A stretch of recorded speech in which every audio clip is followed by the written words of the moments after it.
On the plane, my mantra was to let it slide off. Like anything that was going to affect me during race, negative thoughts, just let them slide off. But I honestly think that so many things happened getting to the race that I had to let slide off. Then when I got to the race, I didn't even feel like I needed to like hold the mantra anymore because it was already done. Like I had already did it. My mantra was to push my limits, but not to a point that was going to put me down in the hole for a couple more weeks. I've never done that before. The swim was my walk through fire for sure. With the training that you provided, when I was sitting there in the corral with 2,000 people on Main Beach, I was completely comfortable. I was looking forward to it.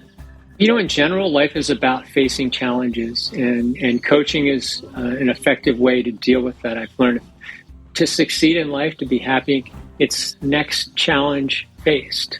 You know, there's always going to be something to work on in myself. So getting through that was not just important for me getting a triathlon done, it's important to feel fulfilled and successful and comfortable in my life.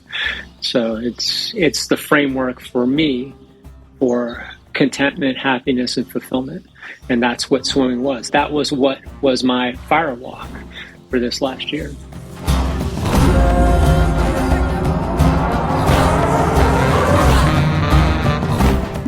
Welcome to the Yogi Triathlete podcast. We are Jess and BJ, and we're on a mission to create a better world. And we're doing that by assisting our athletes, even our guests. So much happens before and after we hit that record button to really look within for what already lives in there, which is a lot more calm, a lot more peace of mind, infinite health and well-being, which is our most natural state.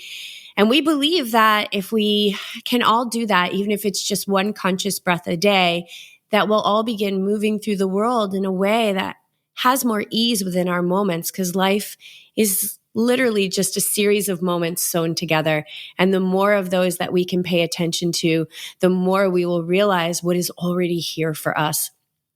So speaking of what is already here for us today, super excited to have Yogi Triathlete athlete Patrick Testoni and Yogi Triathlete coach Melissa Gansz with us to smack down their experience at Santa Cruz.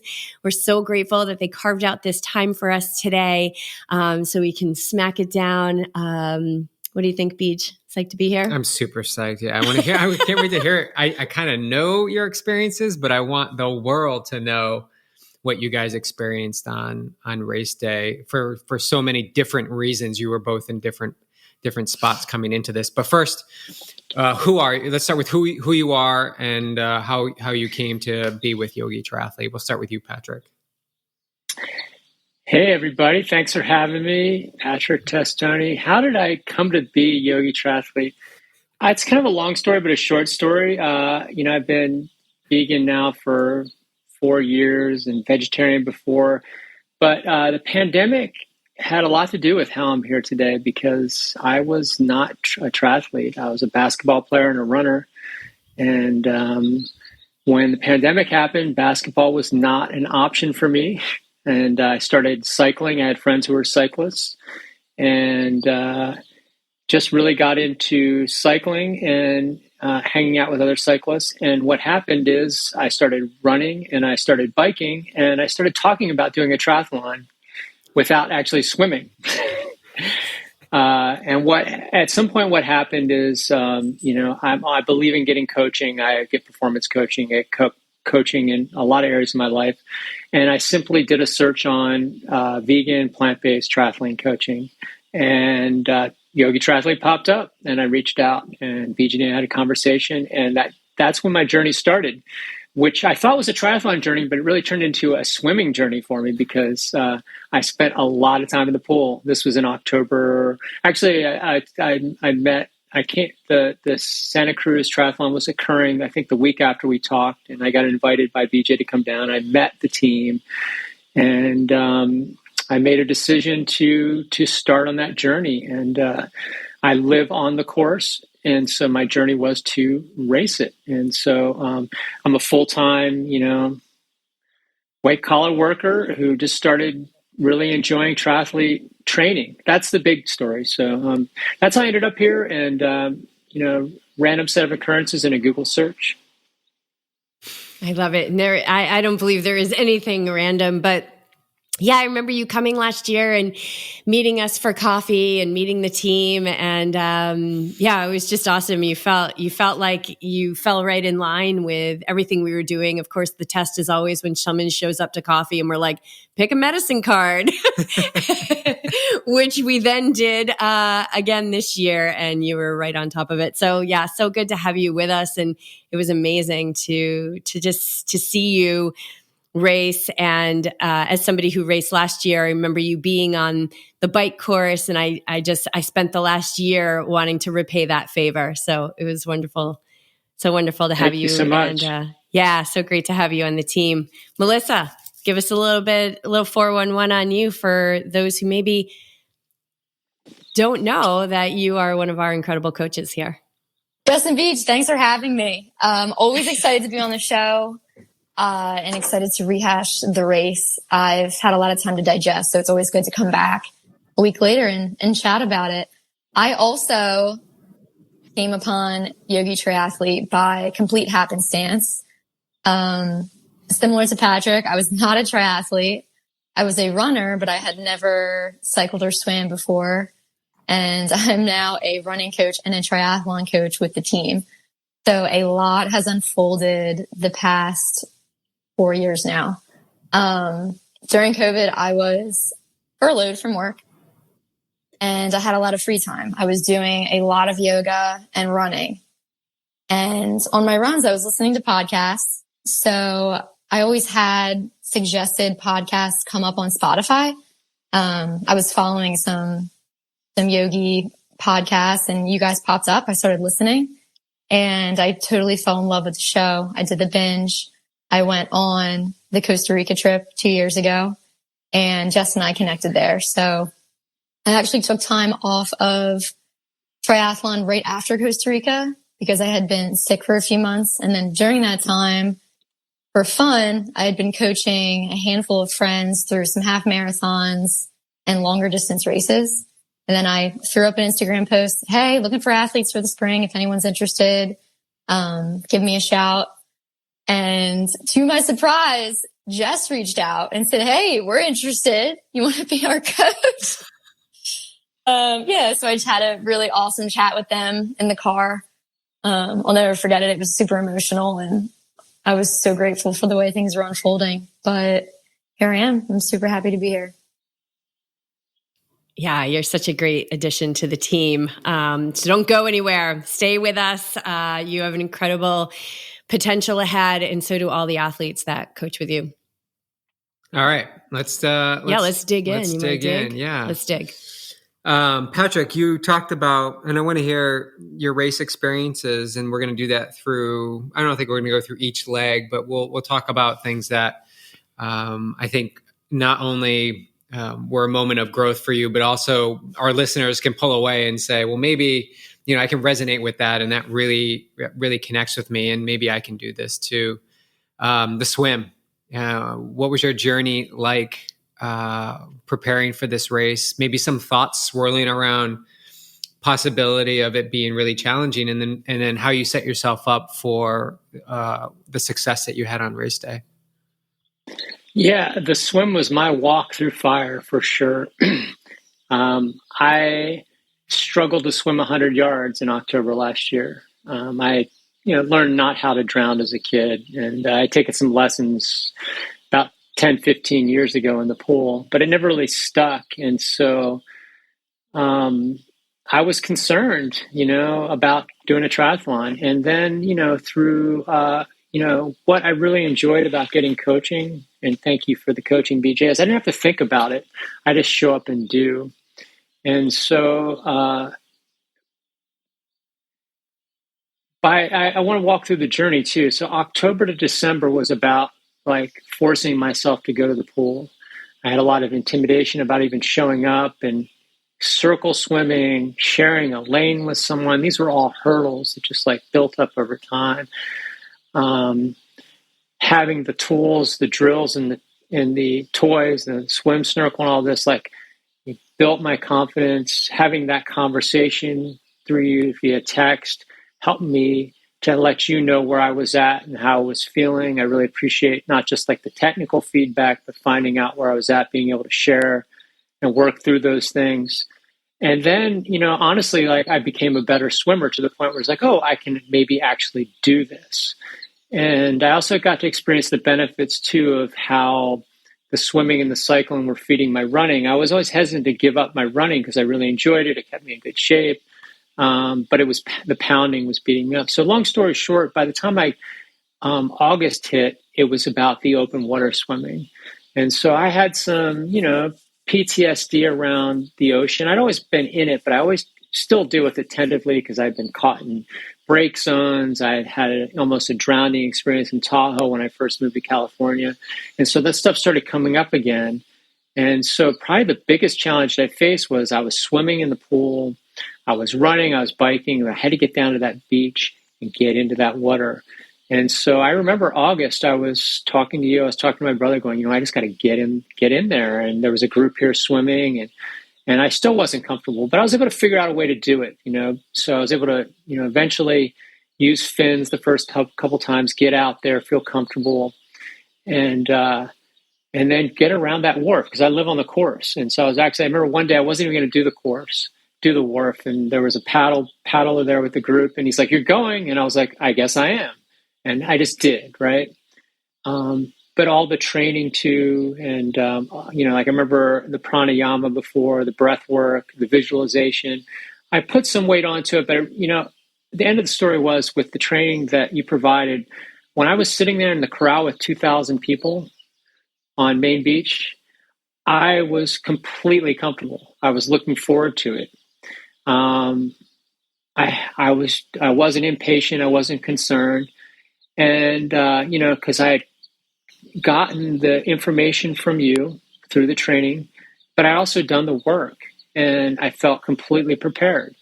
I had learned from a previous race that I had done that just even getting out and being in the same spot, that was what this triathlon was all about for me. It was like my first triathlon, I'm going to 1, finish, 2, enjoy, 3, be competitive in that order.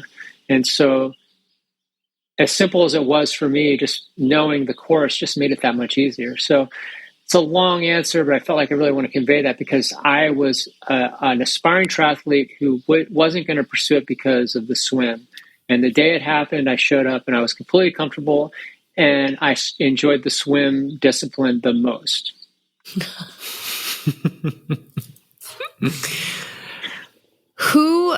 What did you learn about yourself in the process? A takeaway from getting to the other side of the very thing that could have held you and did hold you out of the sport? In general, life is about facing challenges, and coaching is an effective way to deal with that. I've learned, but also like to succeed in life, to be happy and content. It's next challenge faced. There's always going to be something to work on in myself. So getting through that was not just important for me getting a triathlon done. It's important for me to feel fulfilled and successful and comfortable in my life. So it's the framework for me for contentment, happiness, and fulfillment. And that's what swimming was. That was what was my firewalk for this last year. Yeah, it's quite. It's quite impressive to come full circle like that in less than a year, and to wrap your arms around something so big as getting into the ocean and swimming around that pier, which is, if you look at it from the beach, it's quite long, and there's wildlife out there as well, and so there's many things that can go through the mind. But the execution of the plan and the training is the important piece to pull upon here. We can provide all the coaching and guidance, but it's really how the athlete takes action on those things and notices any resistance and has a decision to be made, whether they indulge in the resistance and always be always be pulling away from it and avoiding it, which has its own set of circumstances. And then there's the opposite effect, which is curiosity. And we look at these challenges as maybe this is exactly what needs to be served up for me so I can take that next growth spurt in my life, so I can develop as a human being, tying it back into life and everything that comes out our way outside of sport. And Melissa, experienced a set of challenges on another level, coming from competing at Ironman 70.3 Worlds, and then 2 weeks later having to show up at a race on the opposite coast. So if you look at Finland to the West Coast, it's quite a big gap in travel. I think her travel day from Philly to Santa Cruz probably exceeded what that could possibly be. So what kind of challenges did you face, Melissa, getting yourself out to Santa Cruz? I had so many challenges getting to this race. It was almost comical. To start off, before I left, I did not have my bike back from Finland. So I was borrowing a friend's bike that was kind of too big for me, but I was just going to roll with it, knew it would work, and trusted that it would be fine just for one race. And the other part was they also lost my luggage. So I had a borrowed wetsuit that was from a really strong swimmer. So I was thinking, okay, good juju, borrowed wetsuit, this is good. And then some other items. So I packed all that up, and then right before I left my house, I went to water a plant out front and one of my pipes burst. So I couldn't do anything about it because I had to catch the plane. So I just called my neighbor, left him a note with like some cash and said, hey, can you please handle this while I'm gone? So I was like, all right, off to a great start. This is going to be good. So I get on the plane and I have a layover in not San Fran, but LA. And when I get on the plane in Philly, there's just crazy weather outside. So I think we ended up sitting on the tarmac for 3 or 4 hours before we finally flew off.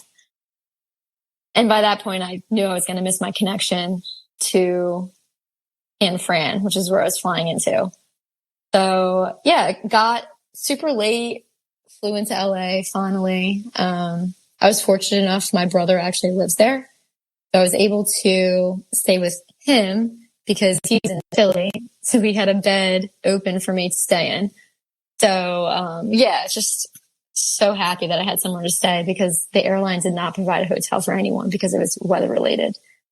And then I woke up that morning, didn't sleep great.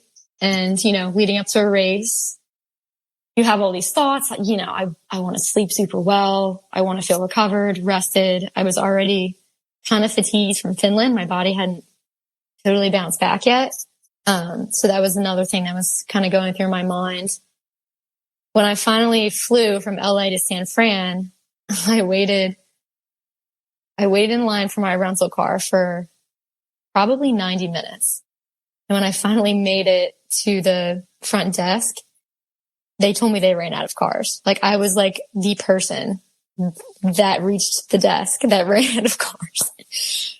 So at that point, I threw my head down. I started cracking up and the people behind me were like, why are you laughing? I'm like, I just got to let it roll off at this point. I was like, I'm going to get there. I just didn't know it'd be this hard. So I just pop over to literally the next rental car company. I grabbed a car. I got an SUV because I really wanted to feel safe at that point. And I drove to Santa Cruz. I had a gorgeous drive down the PCH and I called up Jess and BJ and told them everything that happened. And Jess, you said something along the lines of, you're going to have a great race. Like if you can navigate through all this, by the time you get to race day, things are just going to roll off of you. And I remember saying, oh, you think? I was like, okay, yeah.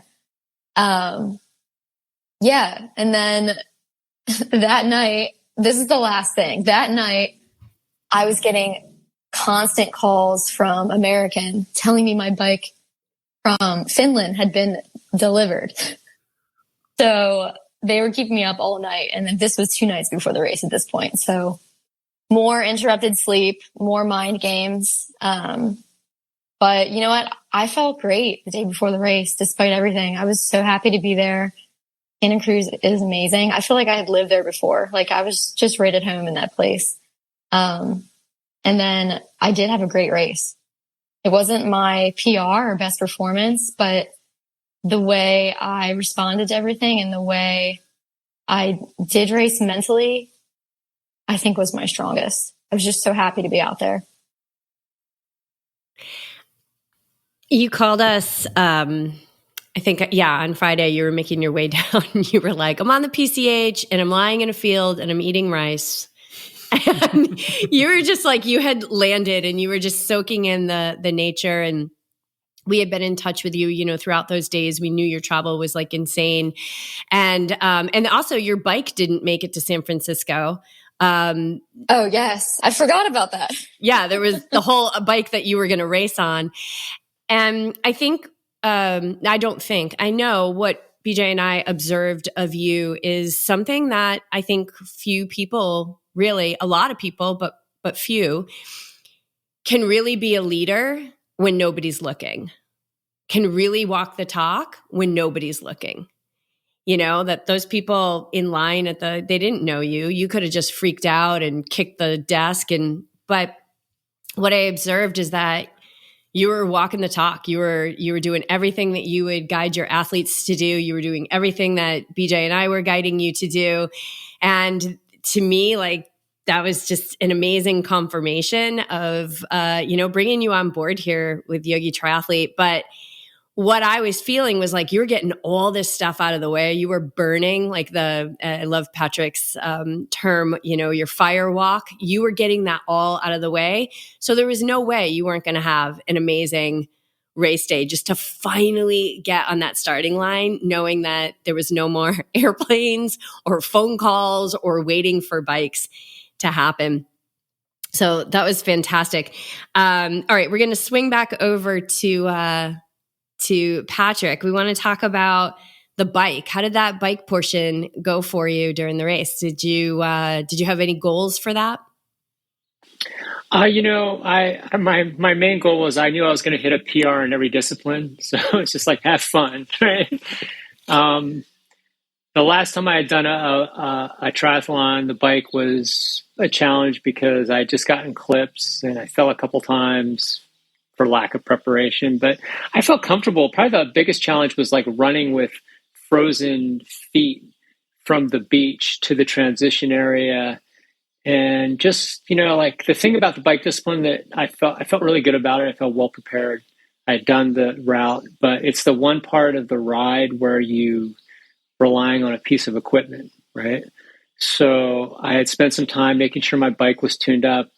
My story just pales in comparisons to Melissa's, but I had 2 days before the ride, I decided, okay, I'm going to try putting on a new tire on my road bike because if something happens, I should know how to do this. And I've only done it on my gravel.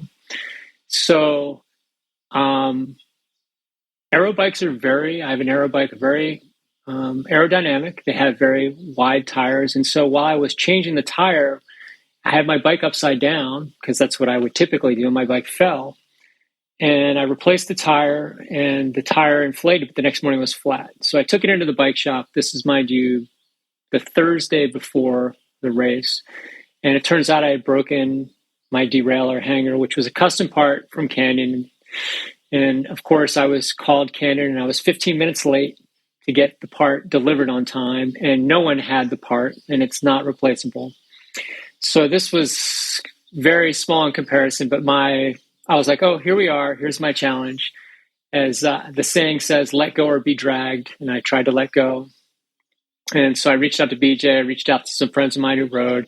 I reached out to the Canyon group on Strava and I got a bunch of response. And, I was very fortunate to get that part hand delivered by BJ talking to someone he knew at Canyon, talking to someone else who hand delivered to me on site at the race. So I felt very grateful to do the bike ride on my bike instead of doing it on my gravel bike, which would have been fine. It would have been okay, but I would have been working to stay happy with that change of events, right? So I guess this is, all leading up to what the bike discipline was for me. It was like to ride and to enjoy, to not wreck and be safe and be competitive.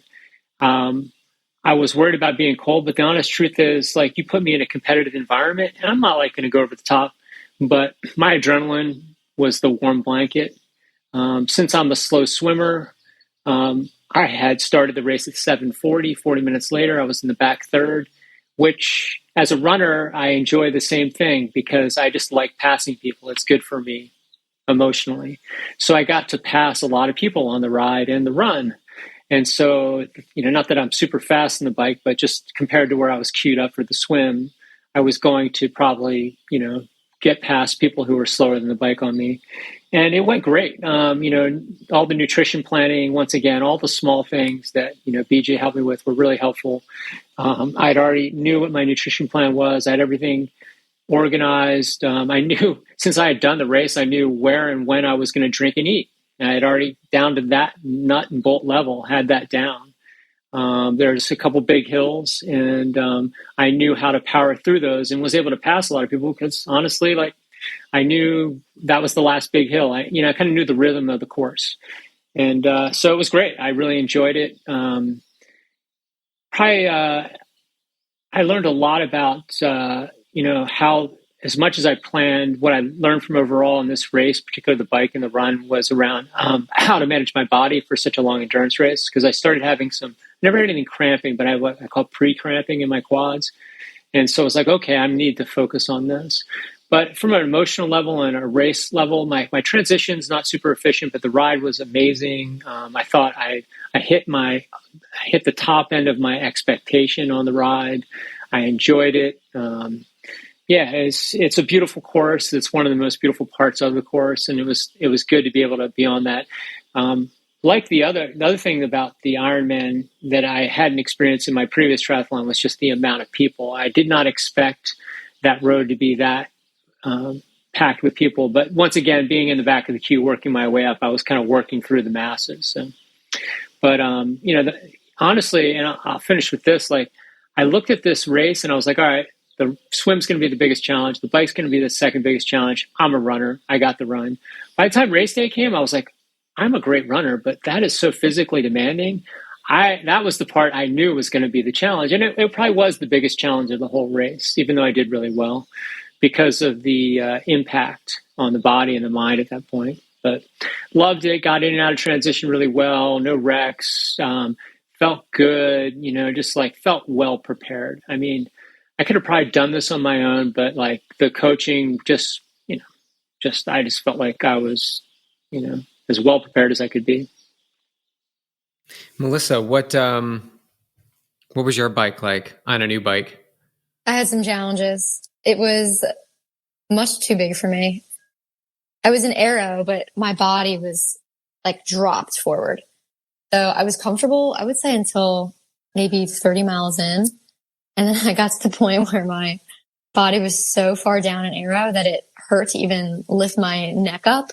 So I was putting my glasses down like onto the tip of my nose or like sometimes just off. And I was just using my eyes to look up. I was like, I can't even lift my head anymore. So, that was interesting, but I knew I was going to finish and I was definitely distracted, by the race energy. And I enjoyed that course so much. Like there was this one moment where I was just bombing down this hill and to the left of me is a coastal cliff. Big waves are crashing. People are surfing.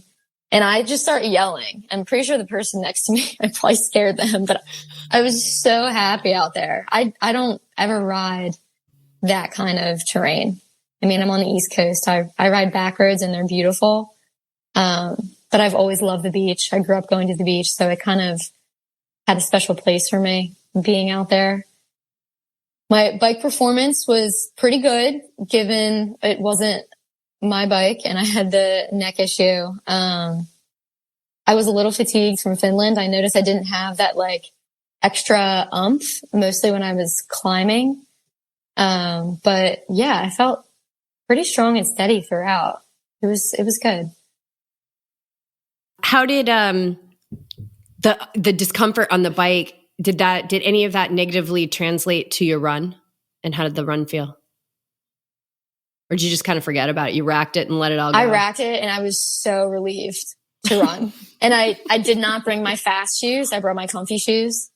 So it was so good to go from uncomfortable to finally comfortable.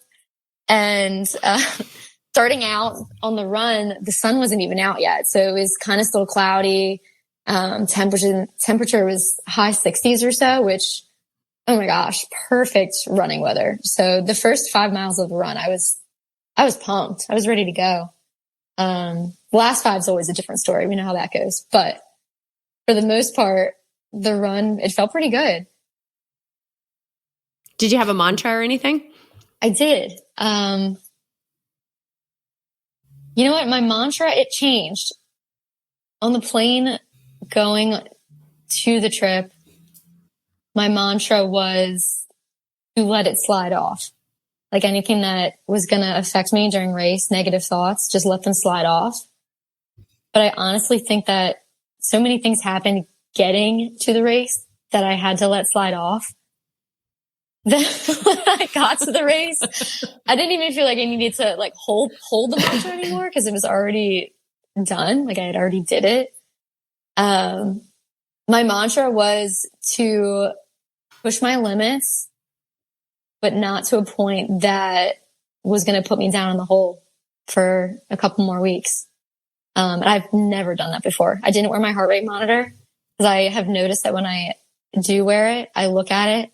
And even if I am feeling like I should stay where I'm at, I'm like, oh, like I can hold my heart rate higher than this for this duration of the race. And I'll push it like an extra 5%. And, I do that on the bike specifically. And my last 3 races, getting onto the run, I've had a side stitch. And I wanted so badly for this race to not have that side stitch.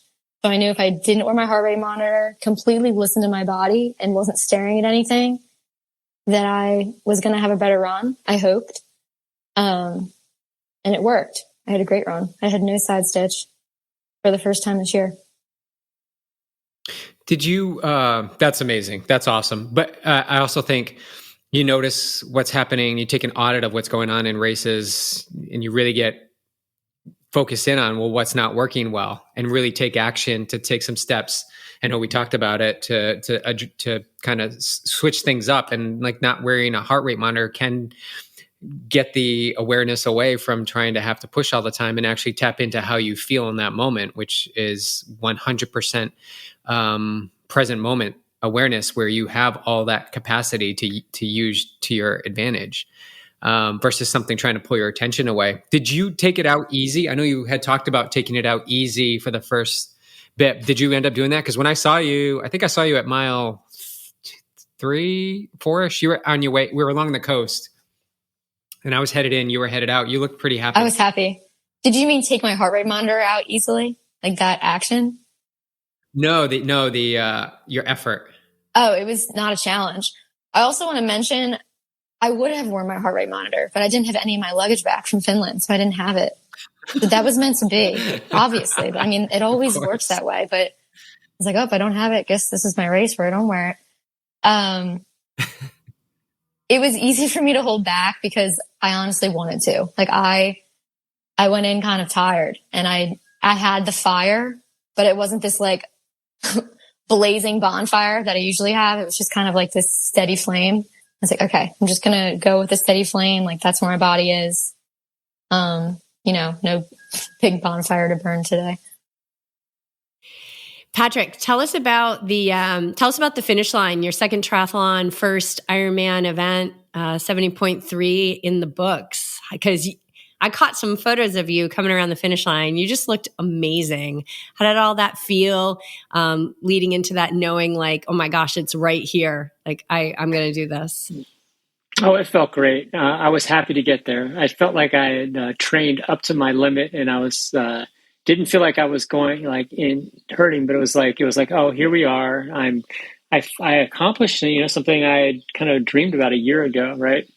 So it felt really fulfilling. It's nice that there's that downhill there. I'll tell you that much. felt good. I was also, tired. I had been managing, I had some quad issues. So like, I remember the last 2 miles thinking, actually most of the second half of the race, like, I wish I could push this harder. I know I could run faster, but if I push it too hard and I cramp up, then I've got a whole nother ball of wax to deal with. And I just didn't know what to expect since I had never run, I had never done this sort of endurance race before. I don't know if it's harder for me to run slower. I don't know if you understand that experience, but like for me, like that was the challenge. I needed to run slower. And for me, running slower is more challenging, right? Like, and I wasn't running slow, but I had to hold back at the end because of this. So getting down, like knowing the course, like for the listeners, like these have been my runs since before I even thought about triathlon.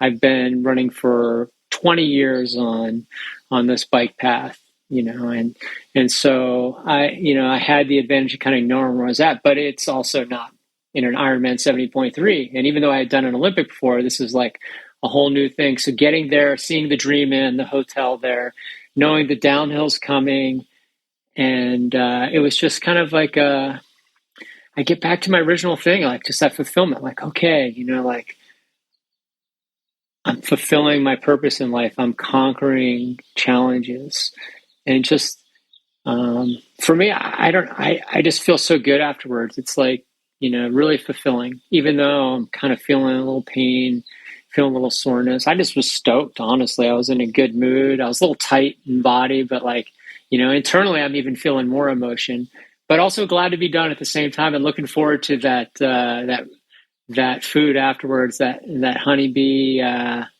platter afterwards and everything else. Funny note though, I usually when I do a race like that, or I'd be playing basketball, like I thrive on the feast. I was so tired, I had trouble eating, right? I had to really force myself to eat. That's the level of kind of endurance, exhaustion. But, I still I had tickets for a show that night, Smackdown in Berkeley, and I ended up going with a friend of mine to the show. And it's an amazing experience too. I'll tell this too. 3 hours after the race, my left knee started hurting really badly in a way I never felt. And so I had trouble getting up and down steps, where I was like, we're still going. My friend and I went there, went to the whole show. After the show, my knee didn't hurt at all. It was amazing. So, no plugs for her, but that was an amazing experience that happened on top of it. But, it was just it was a great day, like a moment in my life. I'm excited. I just signed up for Santa Cruz and Oregon for next year today. So yes, I'm in there, and probably going to do more. I've got Malibu coming up in 3 weeks. I'll see you all there. But the 70.3s are a different beast, reinforced. It's definitely, but short answer is I felt fulfilled. I felt happy. Thanks for capturing that moment in those photos with the little captions on Instagram too, Jess. That was great. I've shared that widely because that, I just, for me, those are what I live for. I'm really glad to be part of this community, and I believe in plant-based, small groups and companies, be it all the efforts that you're involved with and the other groups that we know are involved with, that I'm involved with in fitness and everything else. Like, it's just to be able to do this experience with all of you was really fulfilling for me. Us too. Mm-hmm. Very much so. And we'd be remiss if we didn't mention that Smackdown is an incredible spiritual vocalist and creator. And so she's singing many sacred chants and mantras and things that I'm not, that should actually be a really nice regular post race recovery, is to go to one of her shows. But just the vibration of the people who were at that concert and what she brings. I'll put a link in the show notes just to her and her work. But I've been listening to her for decades. I used to play her music when I was a massage therapist. Yeah, she's got an incredible voice, incredible gift. Melissa, all the circumstances, all the challenges, all the things that lined up that said, don't come, or this doesn't make sense to go. Because we even talked a few months ago about this, like, what do you see now on the other side, having completed this epic summer of racing? I wanted to do everything I signed up for. Something that came back to me was something you guys always say, let your yes be yes. And although Santa Cruz was a stretch for me, it was close after Finland, coming off of jet lag, blah, blah, blah, blah, blah. There's all these stories that your mind can tell you. I knew if I didn't go and have the experience racing with you and racing with the team, that I would regret it. And it just came down to, I have to be there. Like, there's no excuses here. I know it's what I need to do no matter what. Going back, yeah, like I said, no regrets. I'm so happy I came.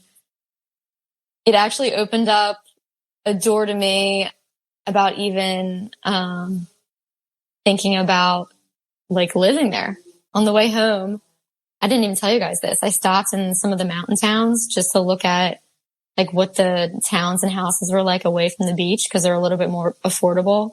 So then the whole ride home, I've already started thinking about moving out west, moving to Cali, southern, northern, not really sure. But going there, seeing how people lived, seeing some of those towns kind of got things churning even more. And I think that's so important. Even whether I move out there or not, I feel like I saw and was exposed to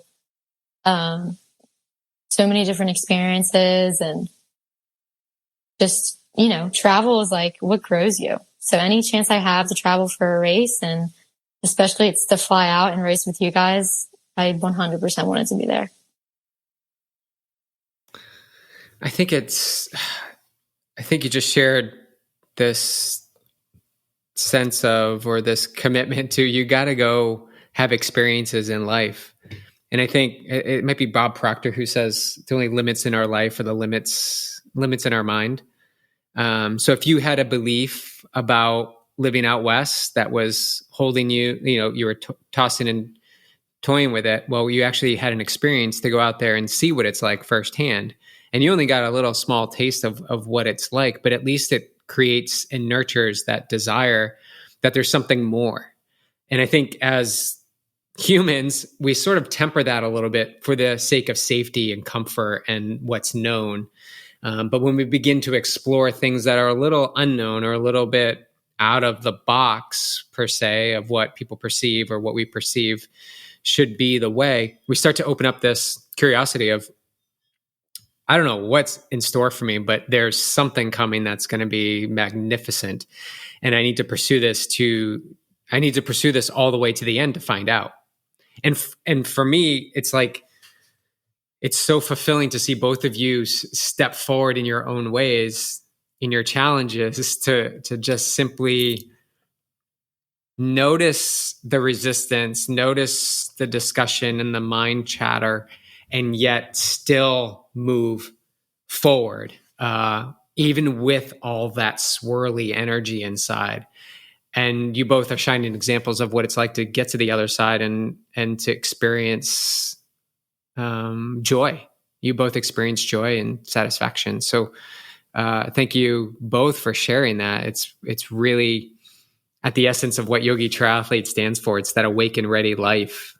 There's just much more out there for us that we haven't even seen yet or experienced. So I've got one final question for both of you, but I did see Patrick perk up when he heard that you were looking at areas out there to possibly live, because I know he actively would like a larger Yogi Triathlete team. he's like the new team recruiter.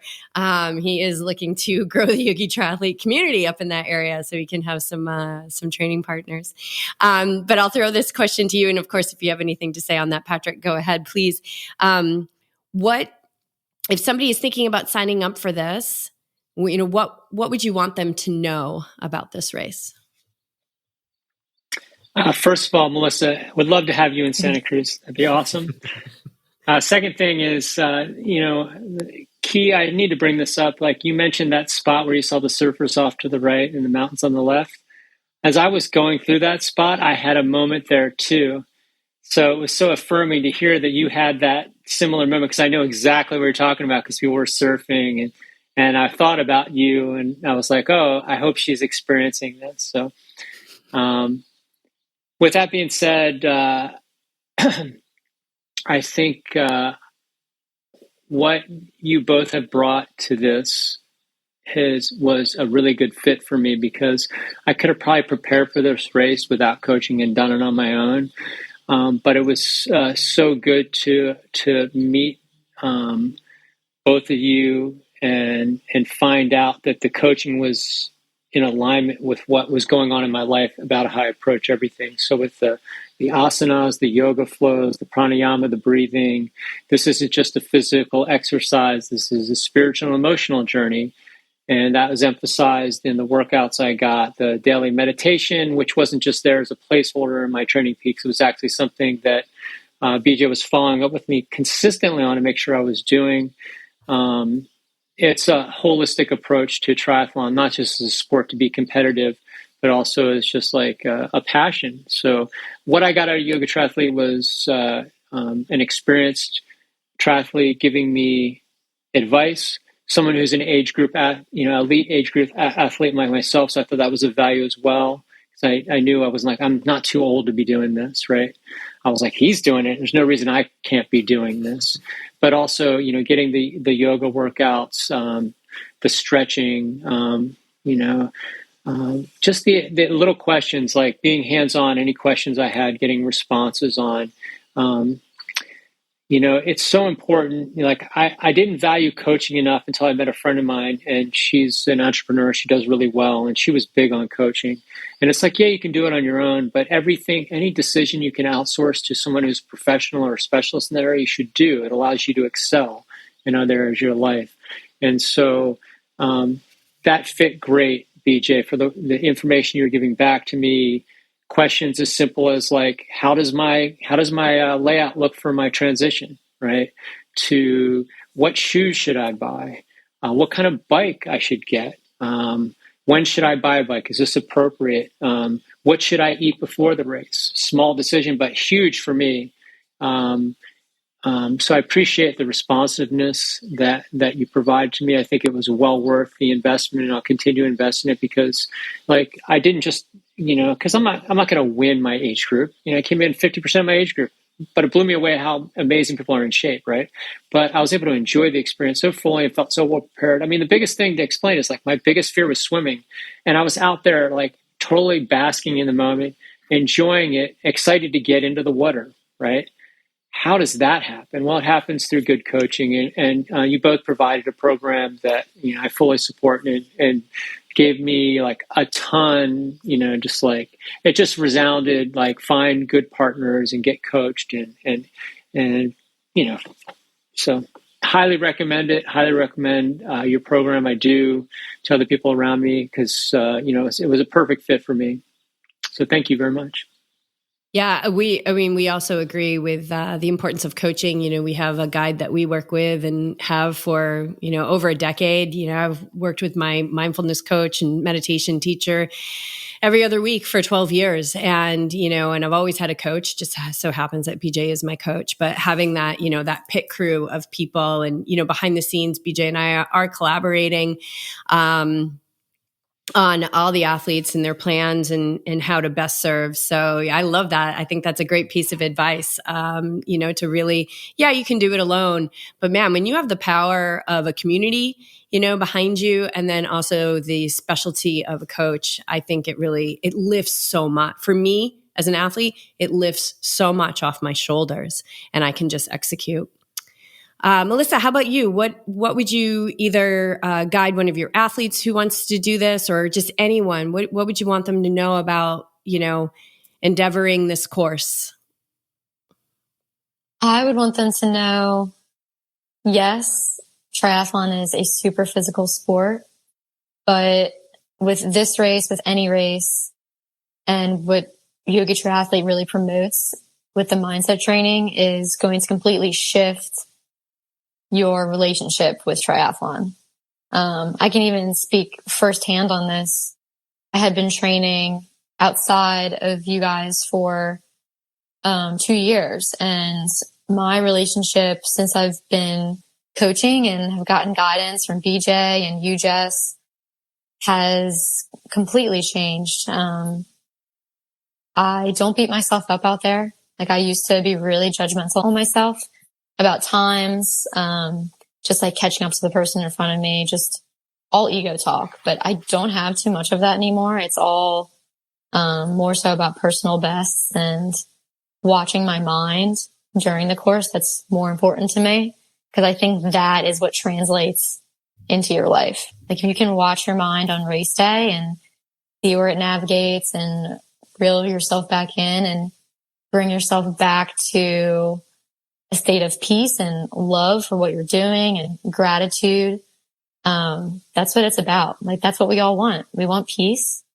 We want to feel confident as we do our work, as we train, no matter what we're doing. So yeah, definitely physical endeavor, but astronomical benefits coaching the mind. And what sticks out to me specifically with this race is the open water portion. This is my first experience with it. When you get out past the pier, that water is freaking deep. Like, I know when you look down and you're by the shore, it's dark, but you get to that point, and if you've ever been fishing, you'll know this. Like when you're in the deep water and you're looking down, it's actually kind of light because it just goes into nothing. Like there's no bottom. So when I was looking down, like I had that experience and it was just so expansive and my mind felt like so alive. But I think that could go the opposite way. Like if I had fears about swimming open water and I look down and there's, into the abyss and I don't know what's around me, I know for a lot of people that can be a trigger.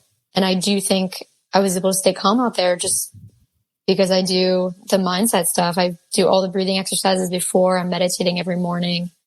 I love being in the water as well, but yeah, just a lot goes into the sport. It's more than just hitting numbers, and it's a lot of other things that are more important. Yeah, I think that sums it up. I think that's how this process works. I think we all have been attached to things in the past, our performances or numbers or outcomes, and we form that relationship where we can find a little bit more joy in what we're doing right now, this in spite of what that outcome is, not being so overly consumed with it. And that's the fast track to happiness and joy. Thank you both for joining here today. You guys are amazing, sharing so openly and honestly. And I'm sure if people want to start up triathlon in the area of Santa Cruz, hit up Patrick. He'd love to go show you around the pier. Melissa, she'll be in Santa Cruz soon, but for now in Philly, if you're in the area, hit her up, or anywhere. She's accepting new athletes all the time. But thank you both for joining us today. Thank you, guys. Yeah, thank you so much. I'll see you in Malibu, Patrick. We're going to race. Yeah, I'll see you there. Thank you so much. Great to see you. Good to see you both. Thanks, guys. Bye, guys.